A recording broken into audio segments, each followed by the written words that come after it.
ကိုဆွတ်ထားတဲ့ရေမွေးရဲ့အနံဆွဲအောင်ဘယ်လိုလုပ်ကြမလဲအားလုံးမင်္ဂလာပါအခုကျူဒီနေ့ကတော့ကိုဆွတ်ထားတဲ့ရေမွေးတွေအနံကိုကြာရှည်ဆွဲအောင်ဘယ်လိုလုပ်ရမလဲဆိုတာကိုကျူက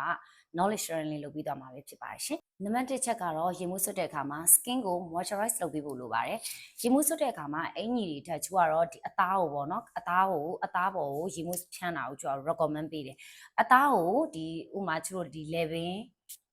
လက်တွေအဲ့လိုဆွတ်တဲ့အခါမျိုးဆိုလို့ရှိရင်လေဒီလိုလုံးဝ6ကတ်နေတဲ့အသားပေါ်မှာရေမွေးဆွတ်လိုက်တယ်လို့ရှိရင်အနံ့တိတ်မဆွဲဘူးအဲ့တော့ကျူက skin ကို moisturize လုပ်ပြီးတော့မှရေမွေးဆွတ်တယ်ရေမွေးဖြန်းမယ်ရေမွေးဆွတ်မယ်ဆိုလို့ရှိရင်ပို့ပြီးတော့အနံ့ကြကြဆွဲတယ်ဥမာကျူတို့ lotion တို့ရေမွေးဆွတ်ခံ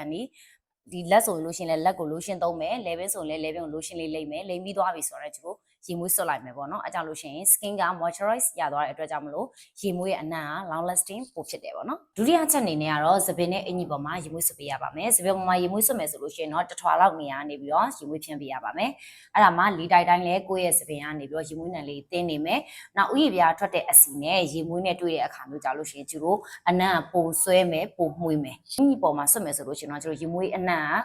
ကြကြဆွဲတယ်ဒါပေမဲ့တိတ်တော့မပြန့်အောင်ပေါ့နော်တတိယအချက်ကတော့ကျိုးရေမြမြတောက်ပေးရမှာပဲအပြင်အသားရေမှာ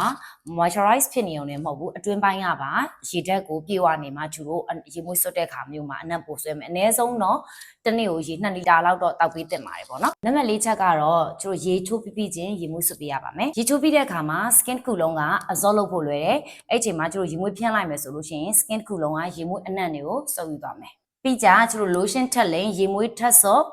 လုံးဝကိုအဲ့ကြိုင်တနေကုန်ခံသွားပြီ long lasting အရန်မိုက်သွားပြီအဲ့နီလန်းလေးကလည်းတော်တော်လေးကိုအသုံးဝင်ပါတယ်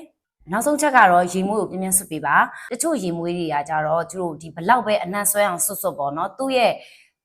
nature ကိုကကျတို့ပေါ့ပပလေးသွားတာဖြစ်တဲ့အတွက်ကြောင့်မလို့4နာရီ6နာရီလောက်ပဲခံတာမျိုးတွေရှိတယ်အဲ့လိုအခါမျိုးကြလို့ရှိရင်ကျတို့ကဒီလိုမျိုး10 ml တို့5 ml စိုက်လေးစောင်းထားပြီးတော့ရေမွေးကိုထက်ကတလဲလဲပြင်းပြင်းဆွတ်ပေးရပါမယ်ဒီနီလန်းလေးကလည်းအရန်ကိုသုံးဝင်ပါတယ်ရှင်